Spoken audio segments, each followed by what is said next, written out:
জুলাইয়ের আকাঙ্ক্ষা কি ছিল? এই আমরা দেখলাম এর মাঝে জুলাই যোদ্ধারা আমন্ত্রিত হলেন, সংসদে বিশেষভাবে তারা আমন্ত্রিত হয়ে অধিবেশন দেখলেন, কিন্তু এর মাঝে তারা প্রশ্ন করেছেন যে 15 মাসে আমাদের জন্য বা 16 মাসে আমাদের জন্য আপনারা কি করেছেন। এর প্রেক্ষিতে আমরা দেখলাম যে জামাতের দুজন এমপি, জামাত জোট থেকে দুজন এমপি, এনসিপি নেতা হান্নান মাসুদ এবং হাসনাত আবদুল্লাহ দুজনের সাথে তর্ক হলো এবং মারধরের পর্যায়ে পৌঁছে চলে গেল।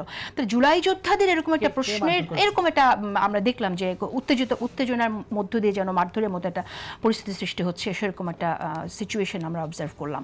তো আমার প্রশ্ন হচ্ছে যে জুলাই নিয়ে আপনারা এত কথা বলছেন, জুলাইয়ের উপরেই রাজনীতি করতে চাইছেন, তাহলে সেই জুলাই যোদ্ধাদের এই সামান্য প্রশ্নের উত্তরে এত রিয়াক্ট করার কারণ কি? কালকে যিনি কোয়েশ্চেন ছিল, অফকোর্স কালকে যিনি বাইরে এসে কথা বলেছেন ওই জুলাই যোদ্ধাদের যে প্রতিনিধি, তাকে আজকেও শহীদ পরিবারদের একটা প্রোগ্রাম থেকে আসলাম, আহতদের একটা প্রোগ্রাম থেকে আসলাম, তার কেউ দে ডোন্ট নো, এবং সে হাসনাত আবদুল্লাহকে চিনতে পারছে না, নাম বলতে পারছে না। আপনি বুঝে নেন কি ধরনের জুলাই যোদ্ধা। আচ্ছা,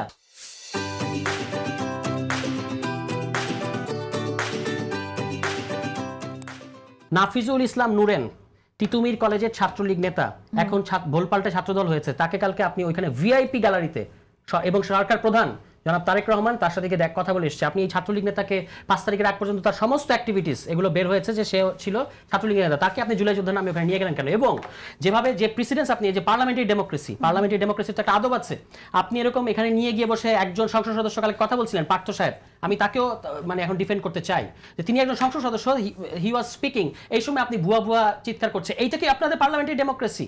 রনি ভাই, তো আমরা তো পার্লামেন্টারি ডেমোক্রেসি বুঝি না, আমরা তো মব, আমরা তো ন্যারেটিভ পলিটিক্স, আপনারা তো বুঝেন, তো আপনারা এই সুযোগটা করে দিচ্ছেন কেন? এটা তো পুরোপুরি সরকারের একটা প্লট ছিল, এই যে এম্বারাস করার জন্য, এই বিরোধী দলের সংসদ সদস্যকে এম্বারাস করার জন্য একটা পুরোপুরি একটা প্লট ছিল, এবং তাদেরকে আপনি ভিআইপি গ্যালারিতে বসিয়েছেন, ভালো কথা।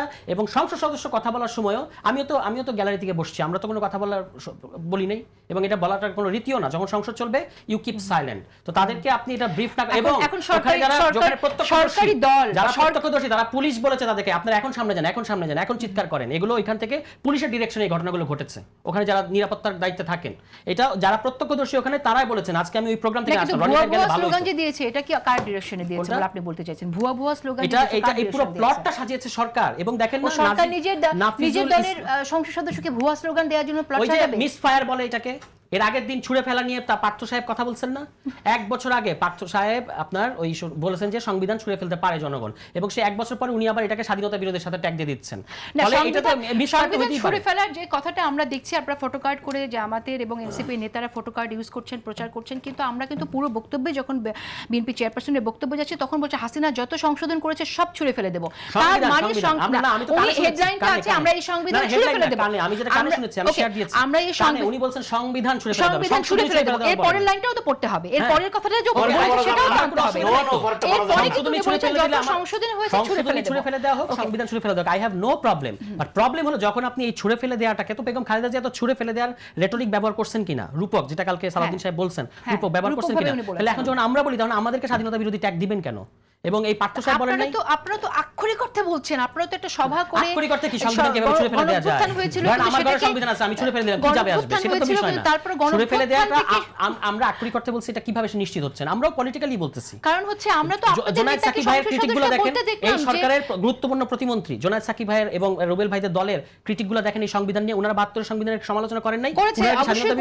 অবশ্যই করেছে, কিন্তু 72 সংবিধান সংসদে দাঁড়িয়ে এক্স্যাক্টলি বিএনপি করে নাই। এখন বিএনপি এর গ্রেটেস্ট ডিফেন্ডার হয়ে গেছে। কোনোভাবে কিন্তু এখানে একটা বিষয় আসছি।